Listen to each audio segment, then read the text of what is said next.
nosso convidado de hoje costuma dizer que fazer um novo espetáculo só para engordar o currículo não lhe interessa. Sim, porque ele é movido a desafios e cada personagem que ele interpreta deve ser enriquecedor para ele e para o público. No Persona de hoje, Luiz Melo.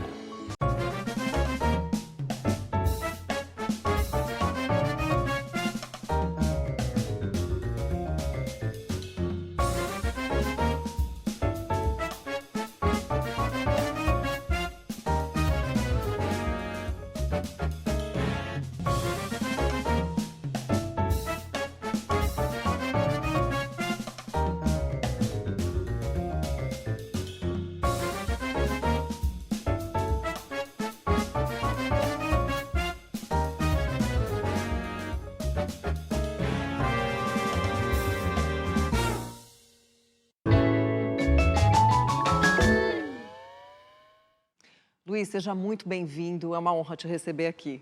Muito obrigado por ter aceitado o nosso convite. Não, eu que agradeço. É sempre bom, né, estar dentro da TV Cultura, que foi minha casa também por pouco tempo, mas que eu tenho uma afeição, um carinho muito grande, porque foi a emissora que me recebeu na minha chegada aqui em São Paulo. Nós agradecemos em nome de toda a casa. Tá?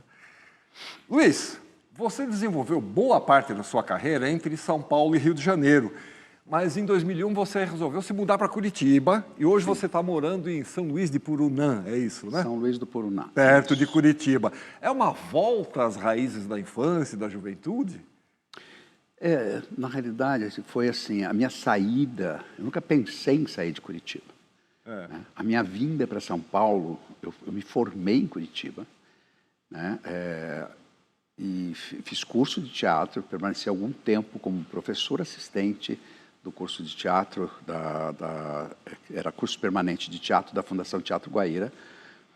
E o motivo que me levou a sair é o motivo que me levou ao retorno, que era provar que Curitiba poderia, sim, ter um espaço de pesquisa teatral e que tudo que se produzia ali teria interesse, né, no Rio e São Paulo, porque as coisas nasciam e morriam em Curitiba, né? Não tinha uma repercussão. Sim. Né? Então, esse objetivo eu consegui alcançar graças a esse meu retorno. Agora, você teve uma infância regada a banhos de chuva, de rio, brincadeiras na lama, foi incentivado pela sua mãe a fazer esporte e foi também através dos seus pais que começou ali o seu primeiro interesse pelas artes, não foi? Sim, sim. Eu tive, enfim, a sorte, eu viajei muito quando era pequeno. Meu pai era militar, e então eu conheci várias cidades do interior do Paraná e a criação era essa, né? Era lama, era o rio, era chuva, era terra vermelha, né? Aquela terra vermelha. Minha mãe como professora, meu pai como militar, não tinha muito tempo de ficar com a gente. Muitas vezes o hotel, o local onde a gente estava morando, as pessoas meio que adotavam e a gente ficava brincando com as crianças todas. E o esporte, ele chegou muito cedo, por uma questão de saúde, né, para mim, pelo menos para mim, que foi a natação, né, porque eu era uma criança com bronquite asmática. Eu passei pela natação, pelo vôlei, pelo basquete, até que no momento que eu comecei a fazer teatro, daí encerrei com essa minha fase esportiva. Né? Mas você assistia alguns espetáculos com seu pai também, né? Na realidade, assim, meu pai era, como militar, ele tinha, como é que eu posso dizer, policiamento da capital, que seria cuidar desses espaços públicos, teatro, essas coisas todas. E não ia ao teatro, não ia. Então, ele passava esses convites para mim. Então, eu comecei a me interessar pela arte, apesar de quando era criança, muito cedo, incentivado pela mãe, eu frequentei as escolas de arte, né? Da biblioteca pública, muito com escultura, com pintura, com escrita, mas a nível de me interessar profissionalmente foi através de ver teatro. Né? Distribuir esses convites também que eu recebia dele para pessoas que eu percebia na frente do teatro, que não tinham interesse, mas não tinham condições de ver. Então foi através, a curiosidade de fazer teatro veio através do ver teatro e querer saber como é que era feito lá por trás, como era a coisa por trás. E aí você inicia os seus estudos teatrais. E tem alguém que conta como é que foi isso, olha só. Luiz Melo, é um grande prazer estar aqui conversando com você nesse momento de lembranças e de memórias. E uma das memórias que me vem à cabeça agora muito forte é o teu convite, quando a gente ainda era colega, lá na Escola Técnica, para fazer um curso no Teatro Paiol, aqui em Curitiba, com o Cláudio Correia Castro. E depois disso fomos fazer o curso de teatro ali no Teatro Guaíra e seguimos nossas trajetórias, nossos modos de ver, os nossos modos de fazer. E nos encontramos algumas vezes, notadamente lá no ACT, no Ateliê de Criação Teatral, lá pelos idos do ano 2000. Eu, você e Nena, e quanta gente passou por lá e quantas pessoas ajudamos a formar e construir um caráter voltado para as artes cênicas, para as artes em geral. Eu quero deixar aqui meu grande abraço e o prazer de ter convivido com você até hoje e esse grande ator, esse ator excepcional que você se tornou. Um grande beijo, Melo. Nos vemos em breve. Fernando. Então, ele que ganhava os ingressos. Era uma das pessoas que... Ele fazia escola técnica comigo. A gente fazia edificações, né? O direcionamento era para arquitetura até então. E ele era uma das pessoas que eu encontrava lá, dava o ingresso, daí eu não tinha coragem de ir sozinho. Eu falei, Fernando, vamos fazer um curso de teatro? Vamos se inscrever num curso de teatro? Então, o Fernando... E depois ele se tornou, além de ator, um grande cenógrafo, figurinista maravilhoso. Trabalhou muito com o Ripper, no Rio de Janeiro, na escola de cenografia do Ripper, do Luiz Carlos. Foi a primeira vez que o ateliê foi para a Quadrienal de Praga, né, a convite do Serrone, que tinha o Fernando era encarregado da escola, da parte de cenografia, lá do ACT, do Ateliê de Criação Teatral, e a gente recebeu o primeiro convite para ir para a Quadrienal de Praga, né? Foi através dessa... Quer dizer, um companheiro desde sempre, né? Desde sempre. Agora, o seu pai militar, ele não se opôs à sua escolha profissional para ser ator? Não, meu pai, pelo menos, ele ficou contente até, porque eu decidi o que eu queria fazer, porque até então era fogo de palha.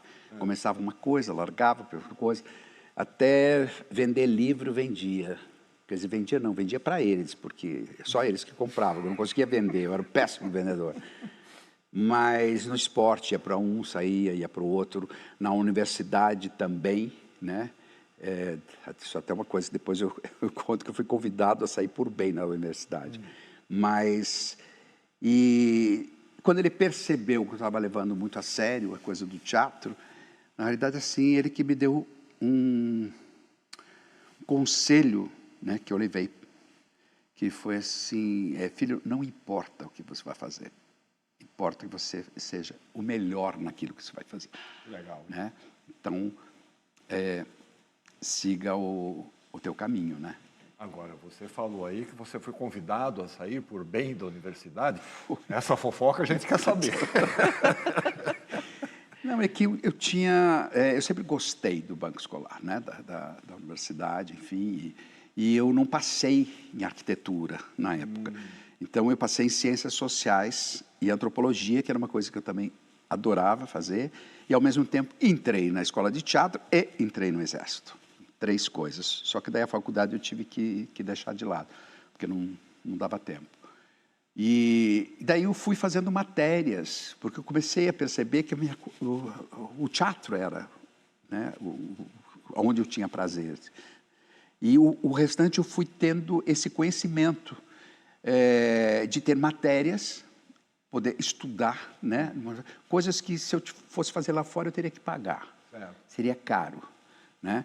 Então, eu tive aulas de antropologia, sociologia, depois eu fui passando por outros cursos, eu descobri que podia sair de um e entrar no outro, só compensava as matérias.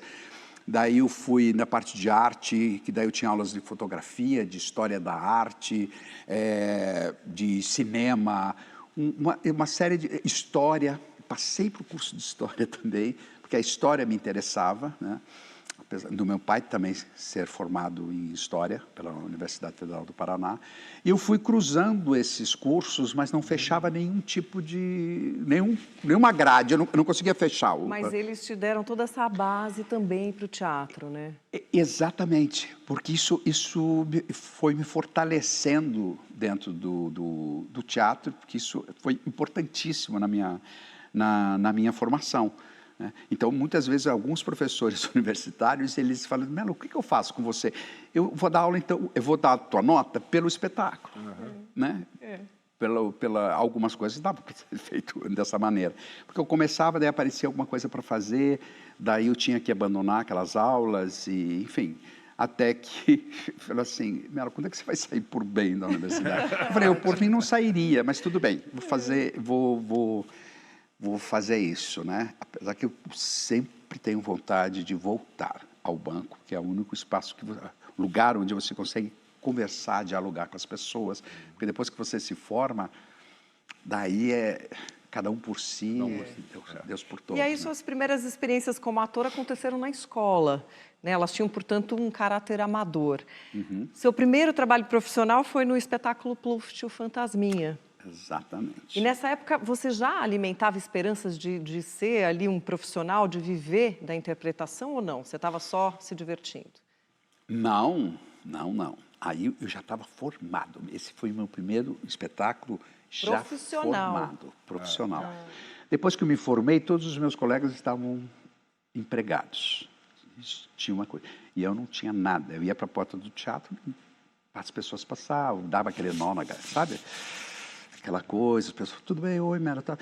Você está fazendo alguma coisa? Eu falei, não. Mas como não? Eu falei, não, ninguém me chamou para nada. O grupo se desfez, cada um foi trabalhar. Eu falei, então apareça amanhã no ensaio, né? Então preciso, né? Estou montando o Pluft, o Fantasminha, a não ser que você não queira fazer teatro infantil. Eu falei, não, pelo contrário, né? E então o Pluft foi o meu lançamento como ator profissional foi através do Pluft. O Grupo Gato Preto, não é isso? O grupo se chamava Gato Preto. E o diretor mandou um recado aí para você Lutero também. Almeida, meu compadre, ele faz anos que eu não vejo Lutero. Olha lá. Um cafezinho aí? Tá frio Curitiba, viu? Oi, Luiz Melo.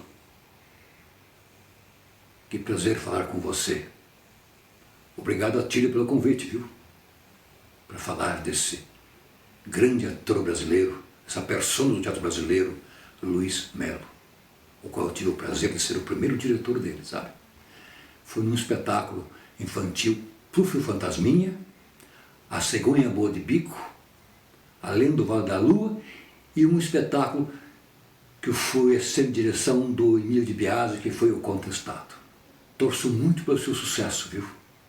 Pelo grande ator que você é. Tudo que aconteceu na sua vida, meu amigo, será sempre um presente. Inclua tudo, o positivo e o negativo, e agradeça sempre, viu?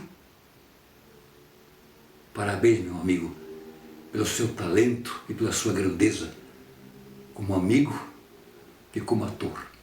Um beijo no seu coração. Lutero. Uma figura belíssima. Além de um grande diretor, um grande ator, lançou o Teatro Paranaense fora com um espetáculo que veio chamava-se Árvore dos Mamulengos. Até hoje ele desenvolve um trabalho incrível, desenvolveu na Universidade de Maringá, e eu estou feliz agora que ele está sendo redescoberto, né? Muito bem. Tanto como diretor como ator. Luiz, você disse que entrou no mundo do teatro, vem do teatro, né? Isso. Mas o que você assistia em Curitiba tinha uma expressão muito parecida com a da televisão, que não te agradava tanto. Aí você conheceu o trabalho de uma artista que foi fundamental aí na sua formação como ator, e a gente preparou um quadro sobre ela. Vamos ver. Vamos.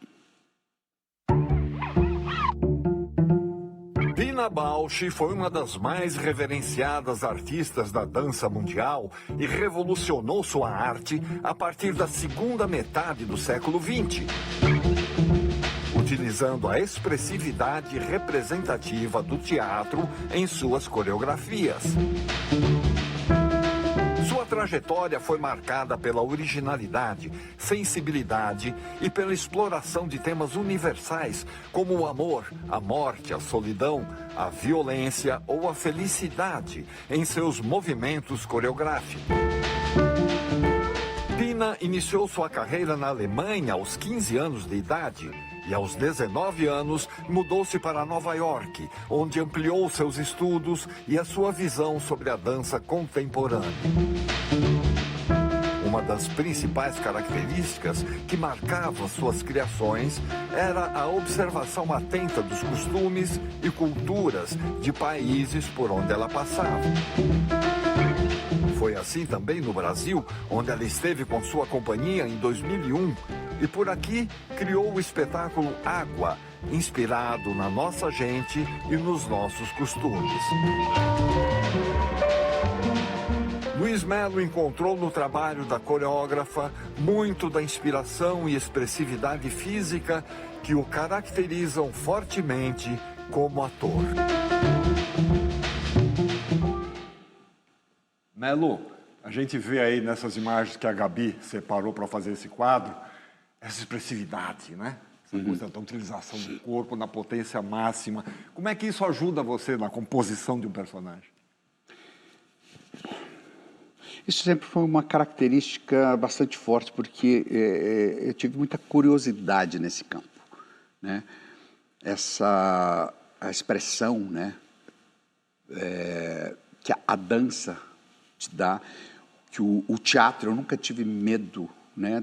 Da expressão teatral, da criatividade, né? Tanto que não só o Café Miller, mas que foi o espetáculo que eu assisti várias vezes da Pina Bausch, mas também aquela teatralidade que eu percebia nos espetáculos do Antunes, e depois também as orientações em cima da Lillian Gish, que era uma atriz incrível do cinema mudo, que representava com os olhos, né? E como a humanidade, tudo era grande, mas era humano, né? Conseguia levar para o chão. E essa característica eu fui adquirindo, eu tive curiosidade nesse sentido. Então, o movimento e a expressão, né, levada às últimas consequências, sempre me chamou a atenção, porque daí era um problema de risco, porque eu tinha que fazer com que as pessoas acreditassem naquilo. Você citou o cinema mudo, é curioso, porque o cinema mudo era extremamente teatral, né? Muito teatral, muito teatral. Então, isso é que dava aquele jogo, né? Porque eu falei assim, mas por que essa mulher me prende tanta atenção? Não só ela, mas alguns outros atores. Eu falo da Lillian Gish porque ela tinha uma delicadeza e uma sutileza, assim, e ela tinha graça, ela tinha humor, que nos momentos mais trágicos, assim, ela fazia assim com o dedinho e ela punha o dedinho aqui assim para dizer, tô bem, eu tô sorrindo, né?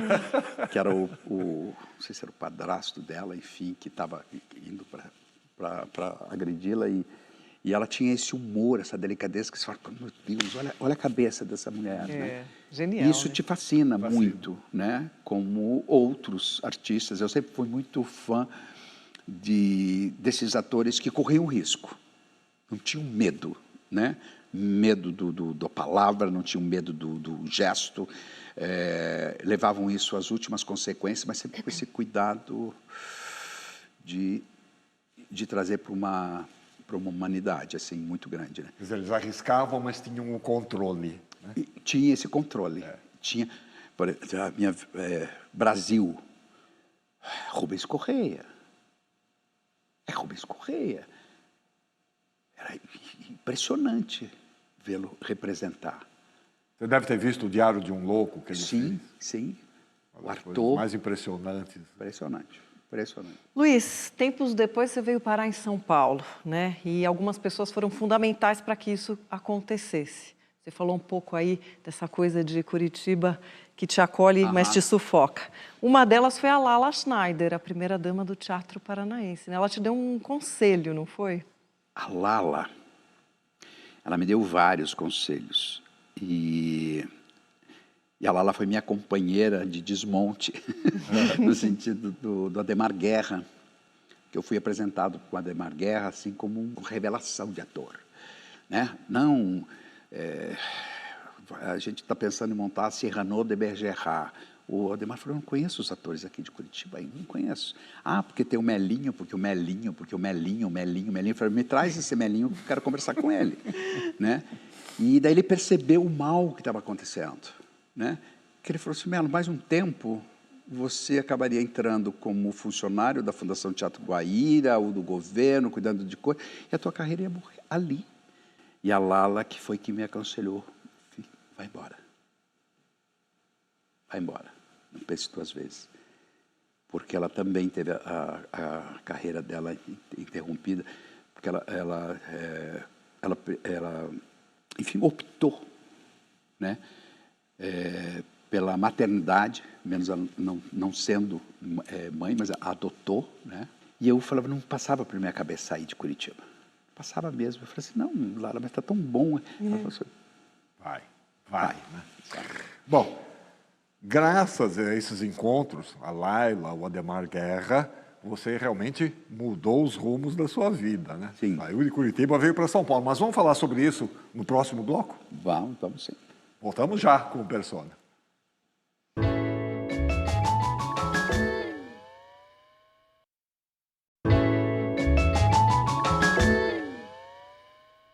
Pronto, estamos de volta. Vamos continuar a nossa conversa com o Luiz Melo.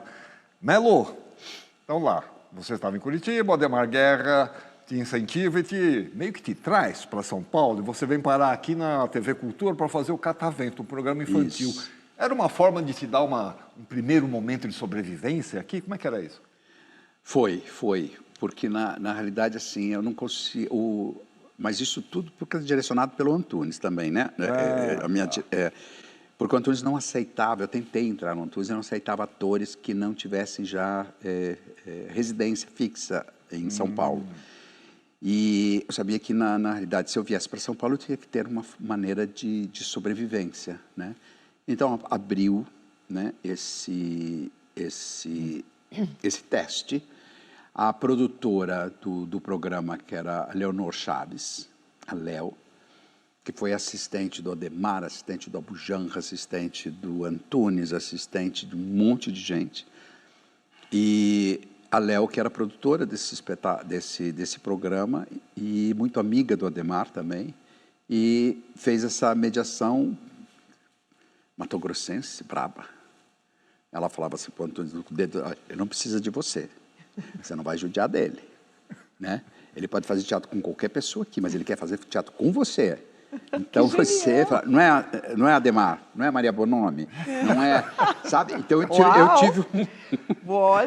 uma coisa assim, tanto que eu fui apresentado para o Antunes como a colega dele da TV Cultura. Não era como um ator que ia entrar ali, né? Não mexe com ele, Não Antunes. mexe com ele, Eu limpo essa janela, Bazu. Eu limpo esta janela, Bazu. E aí você ingressa no CPT, que é o seu segundo CPT da vida, né? O primeiro foi de Curitiba. Exatamente. Por isso que eu falei, nunca saí da escola. Bom, Antunes Filho, a gente preparou um quadro sobre o CPT. Vamos dar uma olhada. O CPT, Centro de Pesquisa Teatral, é uma instituição que se dedica ao estudo, criação e difusão do teatro no Brasil, fundado em 1982 pelo renomado diretor Antunes Filho. O centro tem como missão desenvolver uma linguagem cênica brasileira baseada na pesquisa de elementos culturais, históricos e estéticos do país. Ao longo de sua trajetória, o CPT realizou grandes espetáculos que formaram mais de 1000 profissionais, entre atores, dramaturgos, diretores e técnicos. São dezenas de montagens que entraram para a história do teatro brasileiro e mundial, como Macunaíma, Paraíso Zona Norte, Nova Velha História, Trono de Sangue e Vereda da Salvação. Trabalhos que receberam o reconhecimento da crítica e do público nas Américas e na Europa, ganhando vários prêmios internacionais. Entre os talentosos atores que brilharam nos palcos do CPT está o nosso convidado de hoje, Luiz Melo, que por 10 anos teve o privilégio de atuar e protagonizar em vários espetáculos do grupo.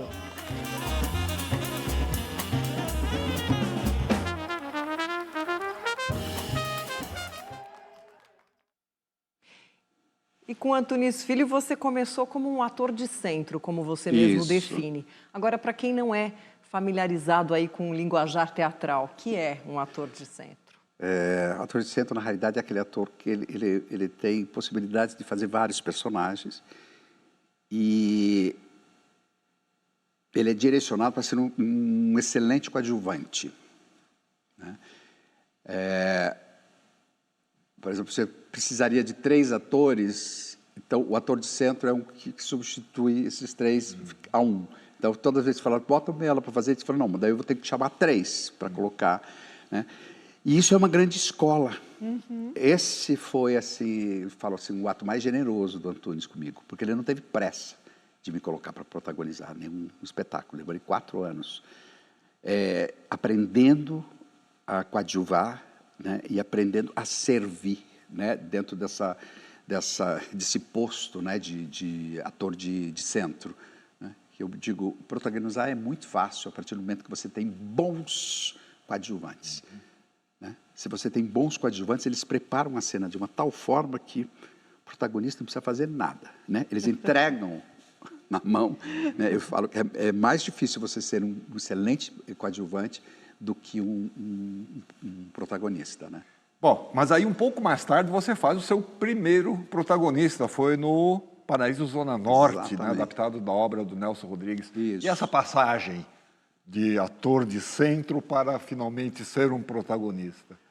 Na realidade foi uma consequência, né? Assim, justamente esse tempo que o Antunes deu, foi um momento também de crise do grupo. Ele precisava escapar de uma amarra que ele criou, né, com a estética do Macunaíma, que seria aquela coisa palco liso, limpo, os grupos cruzando, né, aquela coisa sem cenografia. A cenografia eram os elementos, né, era o corpo do ator, eram objetos, era um jornal.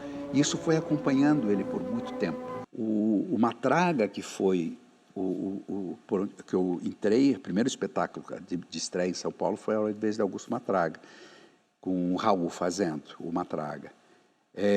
Ainda tinha esse grupo, mas existia alguma coisa que eu só fui descobrir na França, ou quando o espetáculo viajou para o Canadá, que é onde o Antunes virou o poeta da cena. Porque o teatro estava num momento de muita tecnologia e o mundo estava cansado da tecnologia. Então, quando chega um teatro por onde o ator é o cenário, onde o ator é a coisa, o teatro voltou a respirar no mundo, em todos Então, o que aconteceu? Mas, mesmo assim, o Antunes estava amarrado. Então, ele quis romper. Então, ele desarticulou o grupo todo. Inclusive, eu fui embora. Daí ele ligou para mim, outro dia falou, escuta, você não vem? Eu falei, Antunes, eu sou o grupo. O grupo foi embora, eu fui embora. Né? Ah, tá, mas você está disposto a começar um processo novo e tal? Eu falei assim, claro, eu estou. Eu vim para São Paulo para fazer isso. E daí a gente começou, porque para ele mudar essa estética, ele não conseguiria mudar sozinho. Ele precisava mudar o ator. Tem que ter a matéria-prima ali, né? Exatamente. Se ele não tivesse atores com disponibilidade para decodificar aquela loucura, aquelas, enfim, imagens que ele tinha, e você ter a nossa função era tornar concreto isso, né? Passar para o nosso corpo aquelas ideias malucas que ele tinha na cabeça. E foi nesse momento que ele começou a refazer o CPT, né? O grupo Macunaíma. O que ele precisava era dessa disposição para um novo, que ele não sabia bem o que era. Então ele foi radicalizando coisas que eram exercícios, se tornou expressão, Sim. que era o desequilíbrio, né? Nós fazíamos o espetáculo todo como se fosse uma bolha, e a gente estava dentro dessa bolha, o tempo inteiro nesse estado. E foi aí que eu comecei a fazer, que foi o meu primeiro protagonista, foi na realidade que onde me firmou como ator protagonista em São Paulo. E que... Você ganhou o prêmio Shell, inclusive. Sim, eu ganhei o prêmio Shell, eu ganhei o prêmio... que ainda tinha ressuscitado o prêmio aquele da França, Air France, Mulher. Tive algumas premiações em cima, é que depois foi se misturando esses prêmios, na realidade. Eu também não tenho como memória. Mas isso foi um lançamento. Sim. Foi o meu lançamento e é como um jovem que estava vindo, porque depois, né, na realidade, vieram mais outros jovens e que precisava ser acentuado, né, essa chegada. Assim. Então, também a crítica, tudo isso foi bastante generosa, né, com essa minha... E em 92 você interpreta Macbeth no espetáculo Sim. Trono de Sangue, considerado pelos críticos um dos melhores espetáculos, né, uma das melhores montagens do teatro brasileiro. E aí, novamente, você é muito premiado. Como que era, né, essa relação, nesse caso, desse espetáculo? Que estímulos que o Antunes te dava aqui, por exemplo? A gente teve que passar por um aperfeiçoamento, um crescimento na parte vocal. Daí que veio a nova velha história, no meio dessas duas montagens, que foi a adaptação do Chapeuzinho Vermelho, né? Do conto. E que era possível, porque todo mundo conhecia, de se fazer numa língua inventada. Era o fonemol. Exatamente. O fonemol, que lembrava, para quem ouvia, lembrava um pouco de russo, um pouco Sim. de tcheco, era uma coisa muito estranha. Agora, por se tratar de uma história muito conhecida, a gente entendia perfeitamente o que estava sendo dito de alguma maneira, né? Exatamente. Você consegue dar um exemplo de uma frase em fonemol? Ainda te lembra alguma? Não, específica que eu usava no espetáculo, não. Mas a gente brincava no sentido de Angram Blivelastentrantai.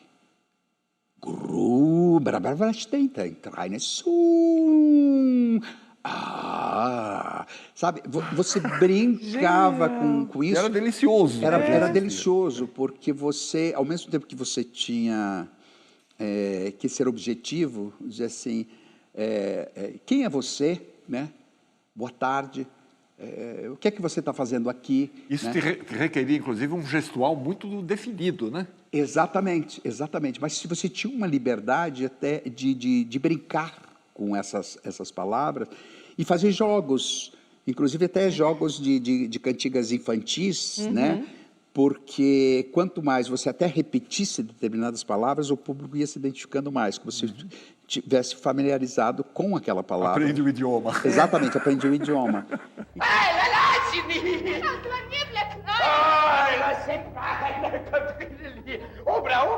Então foi uma brincadeira que na realidade funcionou cenicamente para preparação nossa também para o Trono de Sangue.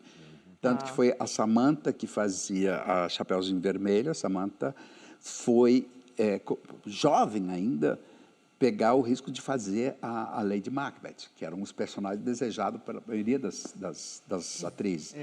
A gente não poderia deixar de ter aqui o depoimento dessa pessoa que fez um espetáculo marcante com você.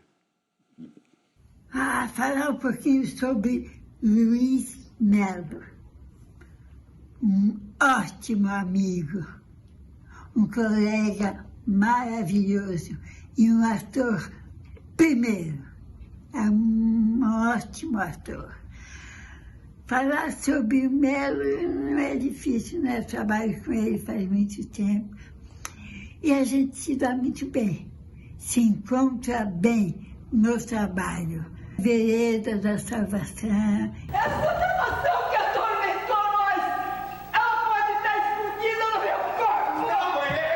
Tudo que o Melo faz é muito bem feito. Melo é estudioso, é cauteloso, sabe interpretar. É isso. Um beijão pro Melo. É preciso rezar, gente. É preciso rezar. Melo, eu não sei linda. a sua opinião. Eu considero uma das duplas mais bonitas do teatro brasileiro, você com ela. Isso deu um casamento, era tão afetuoso essa relação, e ver o desprendimento da Laura, que ela entrou no processo já adiantado, né? Que a Laura é uma excepcional atriz, com muitos recursos. E mesmo assim ele foi exigindo coisas da Laura que era assim, é como quem diz, eu quero que você faça a mãe. Você já fez várias mães, mas eu quero que você faça a mãe. Né? E então era muito bonito, porque às vezes ela subia,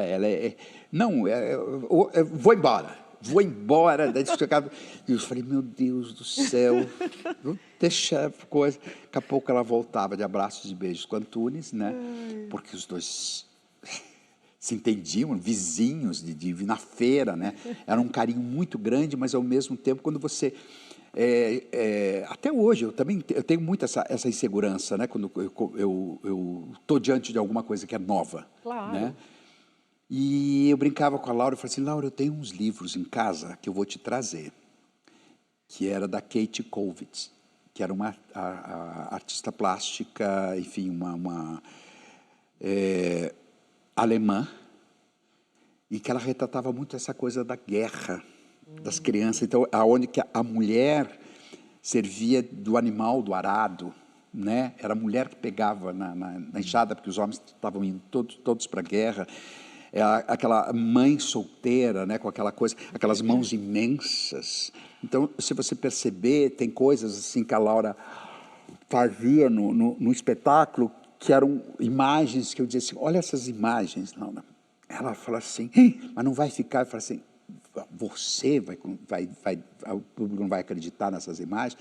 Então, o prazer que ela tinha de reproduzir isso, né, com uma força tão orgânica, né? E o Antunes colocou a Laura com a cabeça baixa, o tempo inteiro do espetáculo, baixa, assim, olhando para o chão. Ela não olhava para frente, quando olhava para frente, eu olhava aqui. Baixa e de perfil para a plateia, aqui. Daí, ele fala, se a Laura tentar fazer isso aqui, você pega e faz assim no rosto dela, né? Coloca ela nessa direção. E daí as pessoas falam, não, mas está deixando você de cabeça baixa, de perfil, né, do negócio. Eu falo assim, Laura, acredita nisso. Eu estou vendo aqui de fora. Né? E é impressionante o resultado disso. Acredita. A força, né? Acredita nisso. Porque no momento em que ela aceita o filho, que ela faz isto... Nossa, assim, a plateia vinha abaixo. Era muito difícil de conter. Quando ela aceitava o filho, a loucura do filho, dizia assim, é assim, filho, você é o filho né, o Cristo, o Salvador. Né? Era de uma beleza aquilo. Foi uma mãe e filho assim que marcou mesmo, assim, sabe? Tem pessoas que lembram até hoje dessa aproximação. Durante todos esses anos no CPT, você chegou a ser convidado algumas vezes, né, para fazer TV e sempre recusava. Até que um dia você acabou aceitando. Nós vamos falar sobre isso no próximo bloco? A gente volta já com Luiz Melo.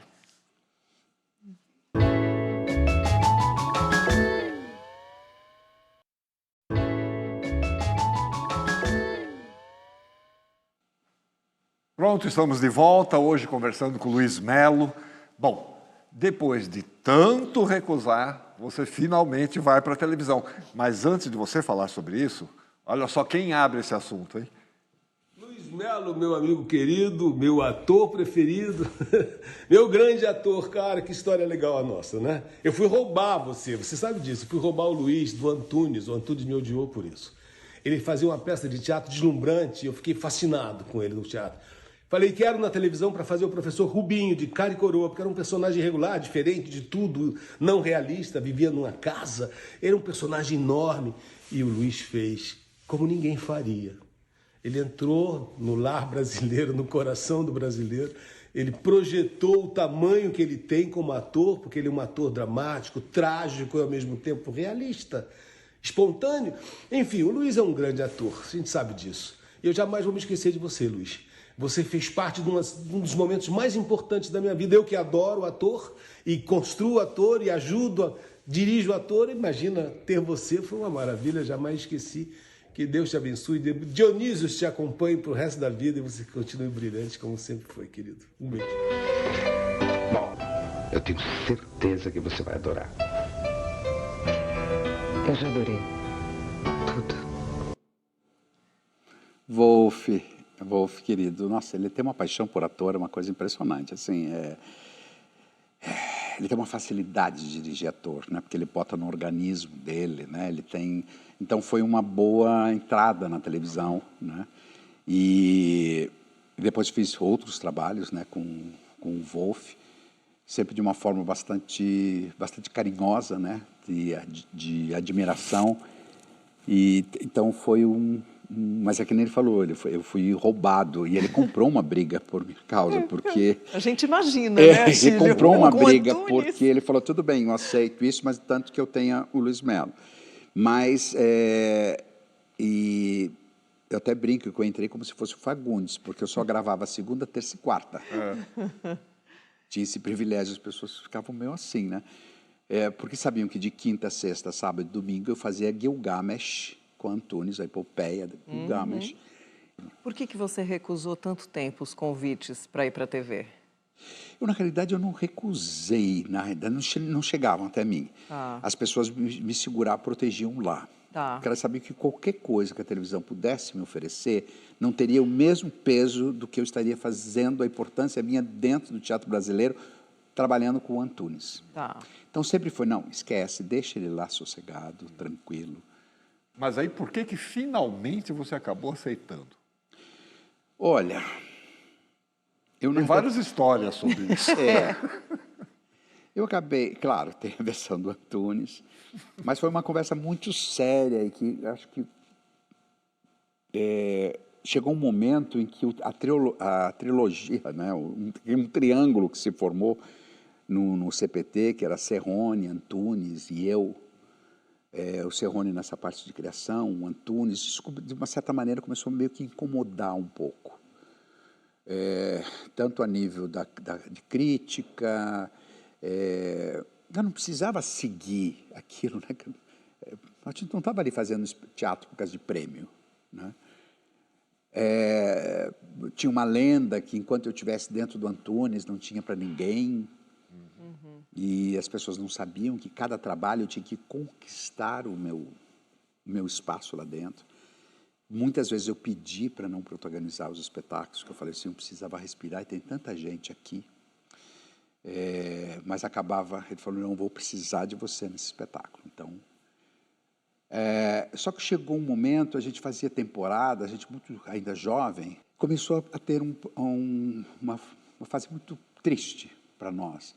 Foram os primeiros casos, né, antigamente, que era a AIDS, né, depois o HIV. Então, muita gente doente, muita gente precisando de tratamento, a gente perdendo muita gente e sem recursos, né, pelo menos para amenizar um pouco, né, a dor. Teve um momento assim que estava se fazendo uma vaquinha para pagar o tratamento do Dionísio Azevedo. Já uma questão de saúde, não, né, da AIDS. Que era um grande nome. Um grande nome. Eu falei assim, gente, esse homem deu usado o cinema brasileiro, o pagador de promessa, né, o início da televisão. E não tem dinheiro para fazer um tratamento. Para fazer um tratamento de saúde. Né? Não tem direito a envelhecer, né, com dignidade, né, uma pessoa que já fez tanta coisa. Isso começou a me assustar muito. E daí eu fiz uma pergunta para o Antunes, quando ele estava essa briga de se vai fazer televisão, se não vai, se aceita, se não aceita. Eu cheguei e falei assim, Antunes, deixa eu fazer uma pergunta para você. Se chegasse a um ponto das pessoas terem que fazer uma vaquinha para você fazer um tratamento de saúde, né, o que você faria? Ele falou, eu me mataria antes. E então essa foi uma das razões que, assim, que eu falei assim, não, eu preciso, né, pelo menos tentar. Se não der certo, pego a coisa, volto aqui, eu sei que você vai me receber, né? Só não me recebeu porque acabou dando certo e não tinha como mais retornar, né? Mas ficou muito famosa as reações do Antônio. Ele agora quer comprar eletrodomésticos. Ele vai fazer televisão porque ele resolveu comprar folclore. Virou grande folclore, assim, né? Eu falava assim, por que eu não lembro que jornal que era, falou, por que eles estão me chamando para tirar foto numa loja de vender eletrodomésticos? Não entendia muito bem, depois que eu fui saber, porque que ele tinha dado uma entrevista que era isso. Daí ele falou, Melo, tem que ser com uma coisa de humor, porque você depois vai entender, né? E eu fiz, brinquei, subi em cima dos negócios, daí ele falou assim, você não tem nada que reclamar, porque olha, todo mundo está querendo saber, você está entrando com uma mídia, você vai ter que me pagar um tanto aí, porque eu estou te promovendo, né? Mais depoimentos para você, agora de pessoas que trabalharam contigo em outra novela de sucesso. Olha só. O Luiz Melo é um ator com quem eu trabalhei muitas vezes, inclusive em O Cravo e a Rosa, minha estreia na Globo. Luiz, querido, que honra é poder falar desse grande ator, esse grande parceiro de cena, Luiz Melo. Luiz, foi tão linda a nossa história, foi tão bonito poder participar de uma novela tão importante, tão deliciosa como O Cravo e a Rosa, sendo você meu pai, o grande Batista, o poderoso Batista. Aquela sirigaita com quem o senhor se casou não está em casa. Não gosto que fale assim de minha mulher. Mas não, Marcela saiu muito cedo. Ótimo. Você foi incrível, você é incrível, você está sempre no meu coração e eu estou querendo muito trabalhar com você novamente. Eu espero que seja em breve. Ele é um maravilhoso ator, porque ele faz drama, comédia. Luiz, você tem aqui um fã. Um beijo enorme, Luiz, enorme. O Valcir, eu conheci ele ainda quando ele não escrevia nada para televisão, encontrava com ele indo para Antunes.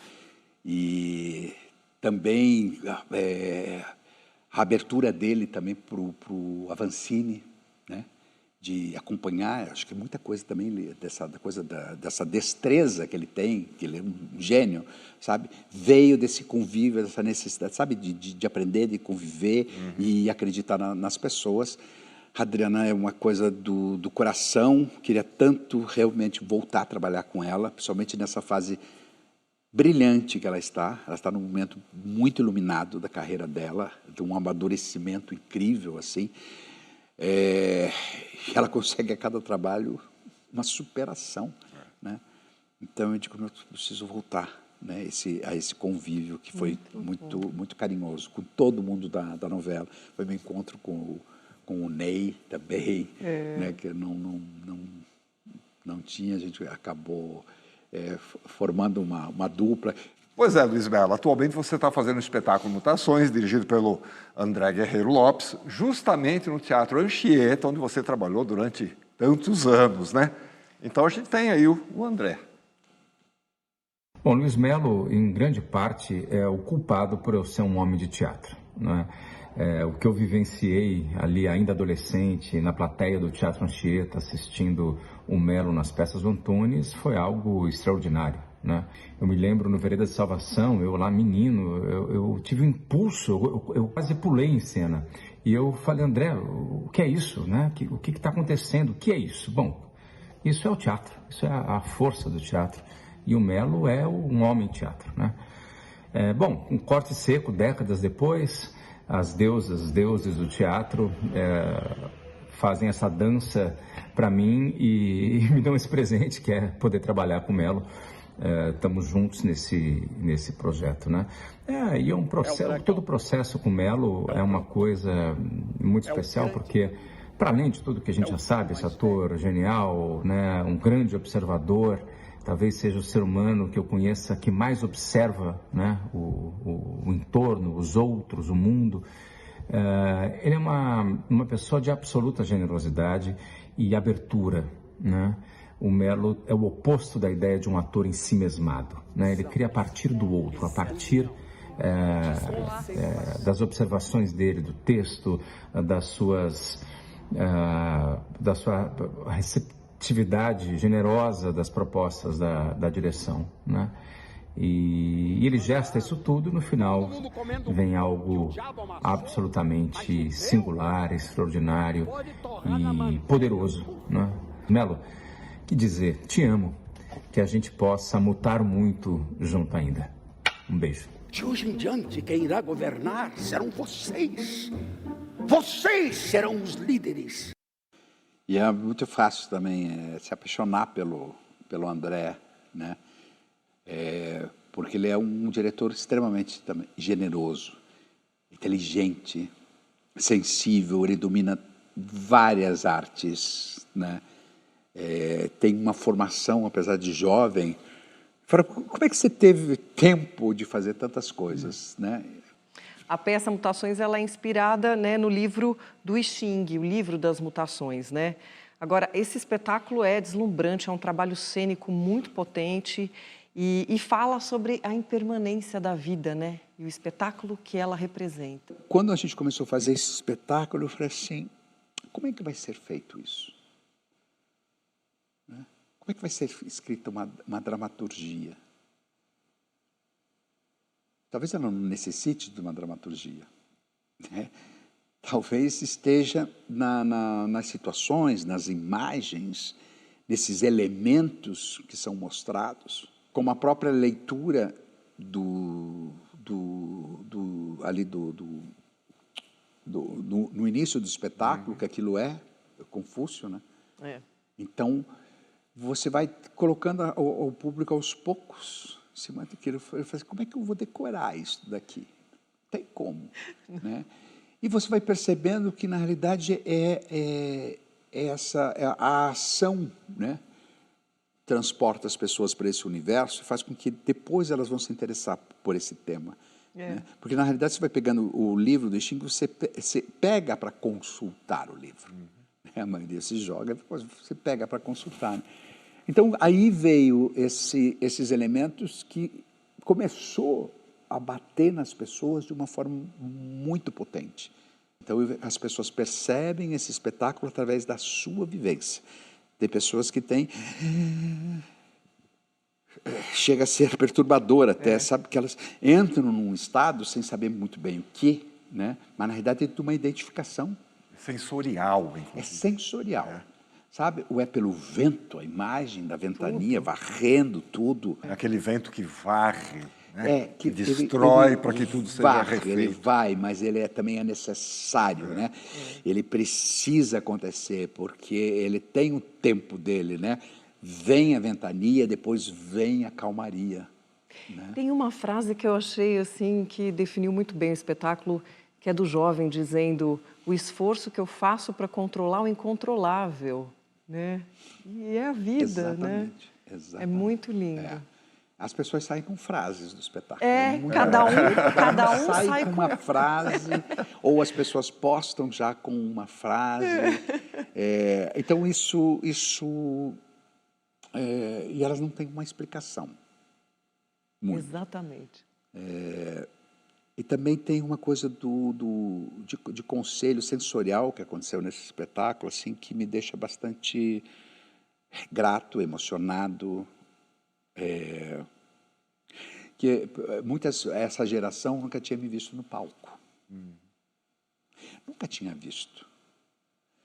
Elas me conheciam pelos vídeos que são estudados nas escolas de teatro. Né?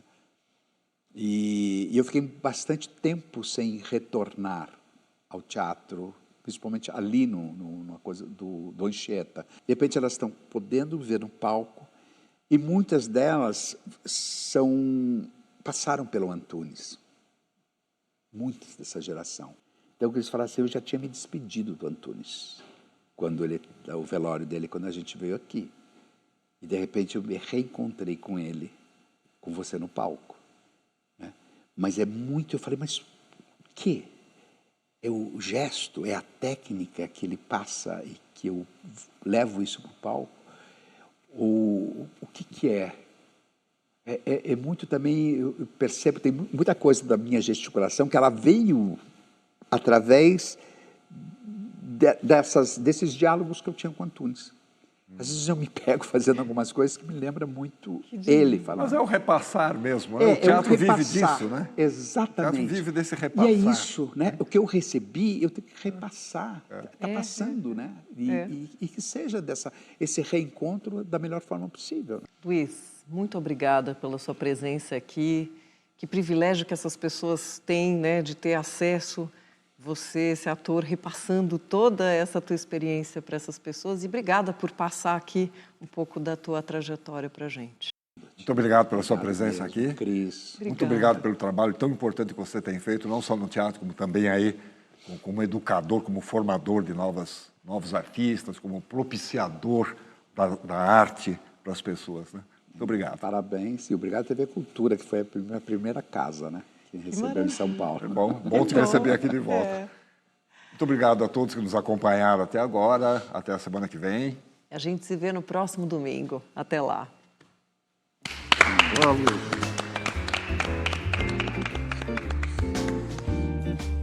Muito bem.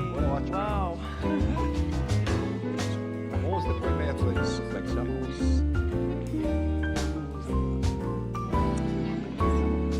As edições. Muito obrigada. É brincadeira.